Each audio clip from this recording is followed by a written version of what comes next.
बच्चों हम 10th class पढ़ रहे थे और 10th क्लास में हम चैप्टर नंबर 7 कोऑर्डिनेट ज्योमेट्री पढ़ रहे थे। इसमें भी बच्चों हम लोग एक्सरसाइज 7.1 पर थे। 7.1 एक्सरसाइज के हम लोगों ने अब तक 6 क्वेश्चन तक कंप्लीट किया है और आज हम जो शुरू करते हैं वो क्वेश्चन नंबर 7 है। तो बच्चों क्वेश्चन नंबर 7 आप लोगों के सामने है। तो क्वेश्चन नंबर 7 हमसे कहता है find the point on x axis which is equi distance from 2, -5 and -2, 9। हमें बच्चे क्वेश्चन कहता है कि एक्स एक्सिस के ऊपर ऐसा पॉइंट हमें बताना है जहां से मेरे प्यारे बच्चों जो ये दो पॉइंट्स दिए हुए हैं ये दोनों पॉइंट क्या हो, इक्वी डिस्टेंस हो। क्लियर। तो सबसे पहले तो आप लोगों को पता होना चाहिए कि एक्स एक्सिस के ऊपर जो भी पॉइंट होगा उसके कोऑर्डिनेट क्या होंगे। देखिए बच्चे, मान लीजिए आपके पास ये ग्राफ है और ये हमारे पास होता है एक्स एक्सिस और ये आपका होता है वाई एक्सिस। ठीक है। अगर मेरे प्यारे बच्चों एक्स एक्सिस के ऊपर कोई भी पॉइंट आप लोगे, ठीक है, एक्स एक्सिस पे चाहे वो पॉइंट यहां हो, मान लीजिए मैं इस पे पॉइंट ड्रॉ कर देता हूं 1, 2, 3, 4, 5। सेम इधर की साइड में -1, -2, -3, -4 इस तरीके से। ठीक है बच्चों। तो ये हमारे पास क्या है, पॉइंट्स हैं ऑन ए एक्स एक्सिस। अगर बच्चे इस एक्स एक्सिस के ऊपर कोई भी पॉइंट होगा, ठीक है, मान लीजिए वो पॉइंट ये है एक्स एक्सिस के ऊपर, यहाँ पे बच्चे x की वैल्यू तो 2 होगी लेकिन y की वैल्यू कितनी होगी, यहाँ पे y की वैल्यू होगी 0। तो y की वैल्यू क्या होगी, 0। ऐसे ही बच्चे अगर आप इस जगह पे कोई पॉइंट लोगे तो मान लीजिए ये पॉइंट हमारे पास है, तो यहाँ पर x की वैल्यू तो 5 होगी बट y की वैल्यू कितनी होगी, 0 होगी। तो कंक्लूजन क्या आया हमारे पास जो कंक्लूजन आता है वो ये आता है on x axis at every point the wise value is 0। समझ में आई बात, नहीं आई बच्चे? यानी एक्स एक्सिस के ऊपर किसी भी पॉइंट पे जो y की वैल्यू होगी वो ऑलवेज कैसी होगी, 0 होगी। या आप लोग यहाँ पे आ जाइए, यहाँ पे अगर मैं इस पॉइंट की बात करूं तो यहाँ पे एक्स एक्सिस तो -3 होगा बट y की वैल्यू कितनी होगी, 0 होगी। तो एक्स एक्सिस के ऊपर आप ये चीज नोट कर लीजिए बच्चे, नोट करके लिख लीजिए ये चीजें। On x axis y's value is always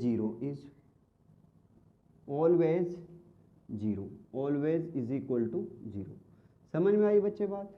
same उसी तरीके से अगर प्यारे बच्चों ये बात होती वाई एक्सिस की, first point and second point on y axis, तो x की जो वैल्यू होगी बच्चे, x वैल्यू या कोऑर्डिनेट ऑफ x, तो वैल्यू ऑफ x या एक्सिस वैल्यू इज ऑलवेज कैसी होगी बच्चे, 0 होगी।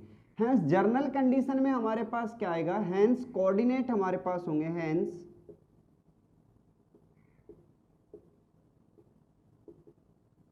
कोऑर्डिनेट। तो जर्नल जो फॉर्म होगी बच्चे वो होगी x, 0 यहाँ पे, और यहाँ पे जो जर्नल फॉर्म होगी हमारे पास वो होगी 0, y, ये होगी। क्लियर इतनी चीजें? ये चीजें अगर आप लोगों को समझ आती हैं तो फिर बच्चे आप लोगों को सारी चीजें अच्छे से क्लियर हो जाएंगी। अब हम चलते हैं क्वेश्चन पे। देखिए, तो क्वेश्चन हमसे कहता है find the point on x axis, x axis के ऊपर ऐसा पॉइंट हमें बताना which is equi distance from 2, -5 and -2, 9। देखिए बच्चे, मैं फिगर की हेल्प से आप लोगों को सिखाने की कोशिश करता हूं। देखिए, तो ये पॉइंट मान लीजिए आपके पास है 2, -5 which is a point. Clear. Then that is point b -2, 9 for example. ठीक है बच्चे, कोई हमने ग्राफ ड्रॉ नहीं किया है, इसी वजह से मैं खाली फिगर ड्रॉ कर रहा हूं यहाँ पे आप लोगों को समझाने के लिए। देखिए, तो मैं लेट कर लेता हूं, let that is the point c which is on x axis. ठीक है, let C is a point, let C is a point which is on x axis, clear बच्चे? अगर ये पॉइंट जो C है x एक्सिस के ऊपर होगा तो फिर आप मुझे बताओगे कि इसके कोऑर्डिनेट क्या होंगे। अभी मैंने आप लोगों को बताया है ये सारी चीजें। तो मेरे प्यारे बच्चों इसके जो कोऑर्डिनेट होंगे वो होंगे x,0। क्या होंगे कोऑर्डिनेट? x,0। तो यहां से हम लिखेंगे hence C's coordinate is equal to x,0। क्या इतनी चीजें आप लोगों को समझ आई हैं? अगर इतनी चीज बच्चे आपको समझ आई है तो आप लोगों का क्वेश्चन कंप्लीट हो चुका है। बस आगे आप लोगों को कैलकुलेशन करनी है और कुछ भी नहीं करना। देखिए अब क्वेश्चन हमसे कहता है find the point on x axis which is equi distance, यानी बच्चे यहां से यहां तक की जो ये डिस्टेंस है ये, ठीक है, ऐसी, which is equal to b c. It is given for us in a question, ठीक है। नाउ अकॉर्डिंग टू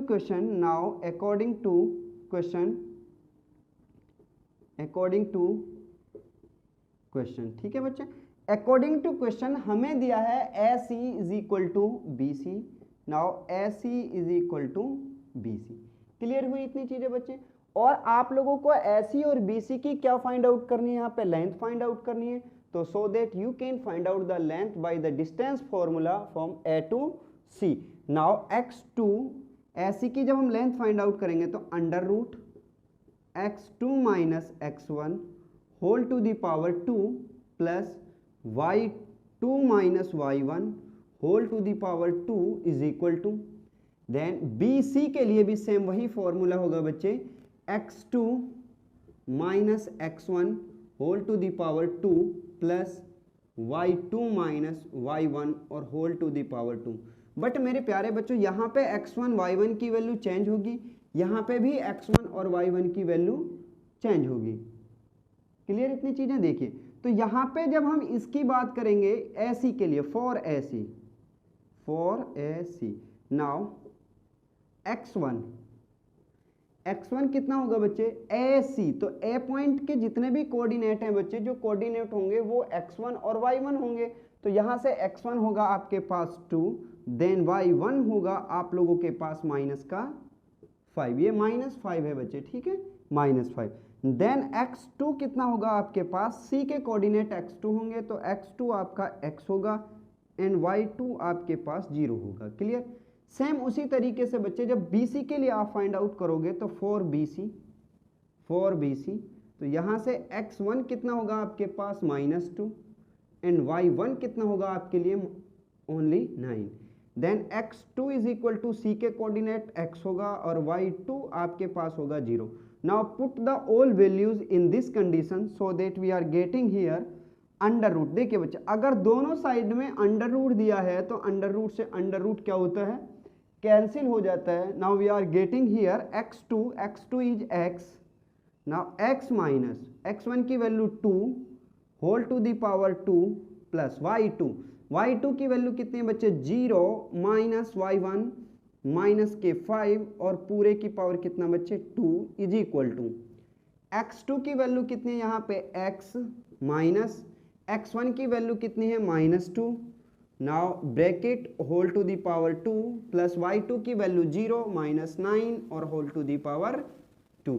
यहां से जैसे ही बच्चे आप चीजों को सॉल्व करोगे तो आपको कितना मिल रहा होगा यहाँ पे? देखिए इसको जब आप सॉल्व करोगे यहाँ से तो ये हो गया हमारे पास, आप लोग इस चीज को तो जानते हैं बच्चे, x plus y whole to the power 2 and x minus y whole to the power 2। इसका फॉर्मूला क्या होता है? क्योंकि आप लोग 9th क्लास में इन सारी चीज़ों को अच्छे से पढ़ के आते हो, इनका प्रूव भी वहाँ होता है, किस तरीके से इनको बनाया गया है वो सारी चीज़ें वहाँ पे दी होती हैं, जो चैप्टर नंबर 2 है आप लोगों के पास, ठीक है, जहाँ पे आप आइडेंटिटी ऑफ अलजेब्रिक एक्सप्रेशन पढ़ते हो। तो मेरे प्यारे बच्चों यहाँ से जब आप इसको सॉल्व करोगे तो हमें मिलेगा x² प्लस 2 का स्क्वायर होगा 4 माइनस 2xy, तो 2 की जगह 2 इंटू x। क्लियर? क्योंकि इसका जो फॉर्मूला होगा x माइनस 2 आया है, x² plus y² minus 2xy। Value जैसे ही आप पुट करोगे बच्चे तो x की जगह तो x ही है, x² प्लस y की जगह आपको 2 दिया है 2² माइनस 2 इंटू x की जगह आपको x दिया है, y की जगह आपको 2 दिया है, तो 2 2 जा 4। सेम वही चीज़ यहाँ पे होगी बच्चे, जैसे ही हम आप आगे इसको सॉल्व करेंगे तो माइनस माइनस प्लस होगा 5 और 5 का स्क्वायर कितना होगा? प्लस के 20 5। सेम इधर भी आप लोग जब अप्लाई करोगे बच्चे तो यह आपको मिलेगा x, माइनस माइनस होगा plus 2 whole to the power 2 plus, क्योंकि 9 का स्क्वायर होगा बच्चे 81। यहाँ से जब आप इसको आगे सॉल्व करोगे बच्चे, अगर चीज़ें फ्रेम में ना हो तो बच्चे आप इधर देख लीजिए, हम इधर ही करते हैं इसको सॉल्व, ठीक है। देखिए यहाँ से तो ये चीज़ें हम हटा भी देखिए, तो यहाँ हमें मिला एक्स स्क्वायर प्लस 4 माइनस 2 2 ज़ा 4x, तो हमें यहाँ पे मिला बच्चे एक्स स्क्वायर प्लस 4 2 2 ज़ा 4x minus 4x plus 25 equal to, यहाँ से जब आप इसको सॉल्व करोगे तो ये होगा एक्स स्क्वायर प्लस 4, क्योंकि x का स्क्वायर प्लस y का square plus 2 into x into y plus 81 plus के 81। यहाँ से बच्चे देखिए एक्स स्क्वायर और प्लस के एक्स स्क्वायर से एक्स स्क्वायर कैंसिल, क्योंकि बच्चे ये इधर आएगा तो माइनस हो जाएगा, एक्स स्क्वायर में से एक्स स्क्वायर गया तो कितना बचे बच्चे 0। ऐसे ही मेरे प्यारे बच्चों 4 से 4 कैंसिल, ये भी इक्वल चीजें हैं तो वो भी कैंसिल होगा। यहाँ से हमें मिला माइनस का 4x और इधर पे मिले हमें y की जगह कितना है 2 है, तो 2 2 जा 4x प्लस 81 और यहाँ पे प्लस, इसको दोबारा से लिखते हैं माइनस 4x प्लस 25, इधर की साइड में 2 2 जा 4x और प्लस के 81, इतना हमें मिला है, ठीक है बच्चे। जैसे ही आप इसको आगे सॉल्व करोगे तो आप मुझे बताइए ये 4x इधर किस में आ जाएगा माइनस में, तो ये कितने होंगे minus 4x is equal to 81। यहाँ से 25 इधर जाएगा तो किस में होगा माइनस का 25, क्लियर। तो 4 और 4 कितने हुए 8x, minus 8x is equal to 11 में से 5 गए 6, 7 में से 2 गए तो 5 56, और वो भी किसके प्लस के, ठीक है। तो यहाँ से 8 से इसको काटोगे तो x इज इक्वल टू हमें मिला 56 अपॉन में माइनस 8, 8 सत्ते 56, 8 7 जा 56। Now x is equal to हमें मिला -7। तो यही तो हमारे पास c के जो कोऑर्डिनेट होंगे वो कितने होंगे, hence the coordinate of point c is -7, 0। तो यहाँ से जो c के जो कोऑर्डिनेट होंगे बच्चे वो होंगे -7, 0। तो लिखेंगे यहाँ पे hence coordinate of C point is -7, 0। ये आप लोगों का क्वेश्चन नंबर 7 कंप्लीट होता है। इसके बाद बच्चे हम चलते हैं क्वेश्चन नंबर 8 पर, उसको देखते हैं किस तरीके से सॉल्व करेंगे। आप बच्चे इसका स्क्रीनशॉट ले सकते हो, ठीक है, या इसको कॉपी पे राइट डाउन कर लीजिए। और बच्चे आप लोगों को चीज़ें समझ आती हैं तो आप हमारा कोऑपरेट कीजिए, चैनल को ज़्यादा से ज़्यादा सब्सक्राइब कीजिए, अपने फ़ोन में कीजिए, बाकी आपके यार दोस्त जितने भी सबके फ़ोन से चैनल को सब्सक्राइब कीजिए और वीडियो को शेयर कीजिए, ठीक है बच्चों। तो आगे हम चलते हैं क्वेश्चन नंबर 8 पर, देखते हैं उसको किस तरीके से सॉल्व करेंगे। हाँ तो बच्चे क्वेश्चन नंबर 8 आपके सामने है और क्वेश्चन नंबर 8 हमारे पास है, find the value of y for which the distance between the point p 2, -3 and q 10, y is 10 unit. ठीक है बच्चे, देखिए हमारे पास दो पॉइंट दिए हुए हैं p एंड q, ठीक है, ये दो पॉइंट हैं p एंड q। ये पॉइंट p है आपके पास जिसके कोऑर्डिनेट आपको दिए हैं 2, -3, और ये पॉइंट आपके पास कोई q है जिसके कोऑर्डिनेट दिए हैं 10, y, और इनके बीच की जो डिस्टेंस दी है वो दी है 10 यूनिट। कितनी दी है 10 यूनिट।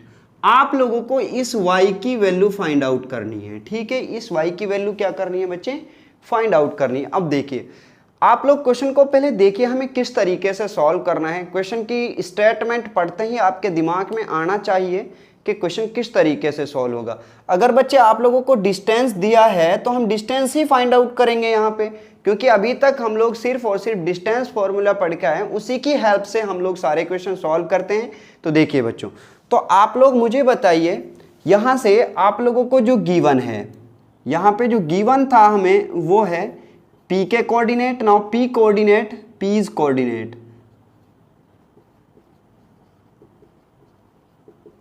वो होंगे हमारे पास 2, -3 एंड q's कोऑर्डिनेट हमारे पास है बच्चे 10, y, and PQ, distance between P and Q is called PQ. Now PQ is equal to 10 unit. कितना दिया है?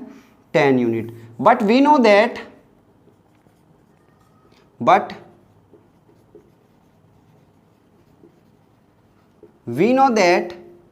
PQ is equal to कितना होगा बच्चे? PQ is equal to होगा by the formula of distance is under root x2 minus x1 raised to the power 2 under root x2 minus x1 whole to the power 2 plus y2 minus y1 whole to the power 2. अब बच्चे ये भी PQ है और ये भी PQ है. अगर एक साइड बराबर होती है तो दूसरी साइड अपने आप ही क्या हो जाती है? इक्वल हो जाती है. इसीलिए under root x2 minus x1 का स्क्वायर प्लस y2 माइनस 1 का स्क्वायर और होल 2 का under root is equal to 10 unit होगा. क्लियर हुई इतनी चीज़ें? तो यहाँ से हमें इसीलिए हमें मिलेगा बच्चे under root x2 minus x1 raised to the power 2 plus y2 minus y1 whole to the power 2 is equal to 10. अब मेरे प्यारे बच्चों जैसे ही इधर अंडर रूट दिया है तो अंडर रूट दूसरी साइड में जब भी जाता है तो किस में जाता है? स्क्वायर में जाता है. या हम लिखेंगे स्क्वायरिंग बोथ साइड. ठीक है, दोनों ही बातों से हमारा क्वेश्चन सॉल्व होगा. लेकिन यहां से अंडर रूट इधर जाएगा तो किस में जाएगा? स्क्वायर में जाएगा. तो हमें मिलेगा यहाँ पे x2 minus x1 raise to the power 2 plus y2 minus y1 whole to the power 2 is equal to 10 square. Clear? और 10 स्क्वायर होता है मेरे प्यारे बच्चों कितने के इक्वल? 100 के. कितने के इक्वल होता है? 100 के. It means we are getting here now. इधर से हम यहाँ पे लिखते हैं बच्चे चीज़ों को. फिर तो यहाँ पे आप मुझे बताइए x1 कितना होगा? x1 देखिए PQ, हमने PQ पॉइंट लिया था तो P के कोऑर्डिनेट x1 और y1, Q के कोऑर्डिनेट x2 और y2. तो x1 होगा हमारे पास 2 एंड y1 होगा हमारे पास बच्चों -3 एंड x2 होगा हमारे पास कोमा x2 आपके पास होगा 10 एंड y2 की जो वैल्यू होगी वो होगी y. Clear? Now put the values in this equation. Now we are getting here on the place of x2 we put value 10. ठीक है, जहाँ पे बच्चे x2 दिया है वहाँ पे हम कितना रखेंगे? 10 रखेंगे. तो हमें मिलेगा 10 माइनस x1 की वैल्यू कितनी है? 2 और होल 2 की पावर 2 प्लस y2 की वैल्यू बच्चे y है, y माइनस y1 कितना है? माइनस का 3 और उसकी पावर कितना? 2. क्लियर हुई इतनी चीज़ें? और बराबर हमारे पास कितना आया? 100, क्योंकि 10 का स्क्वायर कितना होता है? 100. यहाँ से इसको जब आप सॉल्व करोगे तो 10 में से -2 गए तो कितने बचे बच्चे? यहाँ पे बचे 8 की पावर 2 प्लस माइनस माइनस होगा प्लस, तो y plus 3 raise to the power 2 is equal to 100. Clear इतनी चीज़ें? 8 को जब आप स्क्वायर को सॉल्व करोगे तो बच्चे हमें कितना मिलेगा? यहाँ से 64 प्लस y प्लस 3 होल 2 की पावर 2 इज इक्वल टू 100. तो यहाँ से हमें मिला y plus 3 whole to the power 2 और ये 64 इधर चला जाएगा, इधर प्लस का तो इधर किस में जाएगा? माइनस में. 100 minus 64. Now y plus 3 whole to the power 2 is equal to 36. आप मुझे बताइए क्या चीज़ें आप लोगों को यहाँ तक समझ आई हैं? अगर यहाँ तक चीज़ें आप लोगों को समझ आई हैं तो बच्चे आपका क्वेश्चन कंप्लीट हो चुका है. आगे कुछ भी नहीं है इसके अंदर. ठीक है, तो ये आपका क्वेश्चन था y plus 3 raise to the power 2 is equal to 36. जैसे हमारा अंडर रूट दूसरी साइड में स्क्वायर में जाता है तो स्क्वायर मेरे प्यारे बच्चों किस में जाएगा? रूट में जाएगा. और जब भी स्क्वायर रूट में जाता है तो अपने साथ क्या साइन लेके जाता है? प्लस और माइनस लेके जाएगा. ठीक है, तो यहाँ से हमें मिलेगा, यहाँ से जब हम सॉल्व करेंगे तो हमें मिला था बच्चे y प्लस 3 इक्वल टू 36. और स्क्वायर जब दूसरी साइड जाएगा तो हमारे पास लेके जाएगा अपने साथ under root plus minus y equal to plus minus under root 36. क्यों? क्योंकि यहाँ से स्क्वायर जब इधर जाएगा तो अपने साथ लेके जाएगा प्लस और माइनस. ये कंसेप्ट भी मैं आप लोगों को कई बार बता चुका हूँ कि जब स्क्वायर दूसरी साइड जाता है तो अपने साथ प्लस माइनस क्यों लेके जाता है। ठीक है, तो यहां से हमें मिला y + 3 = प्लस माइनस 6, क्योंकि 36 का रूट होता है 6। ठीक है, इट मीन्स मेरे प्यारे बच्चों इसका मतलब क्या है कि y + 3 = 6 और y + 3 = -6। ठीक है, क्योंकि प्लस माइनस का मतलब है कि एक बार वैल्यू प्लस में होगी और एक बार वैल्यू किस में होगी, माइनस में होगी। तो यहां से आप लोगों को मिलेगा y = 6 - 3, नाउ y = 3, और यहां से जब आप इसको सॉल्व करोगे तो ये मिलेगा हमें y = -6 - 3, नाउ y = -9। तो hence the value of y is 3 and 9 both. ठीक है, y की जो वैल्यू होगी बच्चे 3 होगी तब भी आपकी डिस्टेंस 10 यूनिट होगी, और y की वैल्यू अगर -9 होगी तब भी इन दोनों के बीच की डिस्टेंस कैसी होगी, 10 यूनिट ही होगी। तो लिखेंगे हैंस द डिस्टेंस बिटवीन, तो यहाँ पे आप लिखोगे hence the value of y, hence y = hence y's value = 3, -9। यही आपका क्या है बच्चे, आंसर है।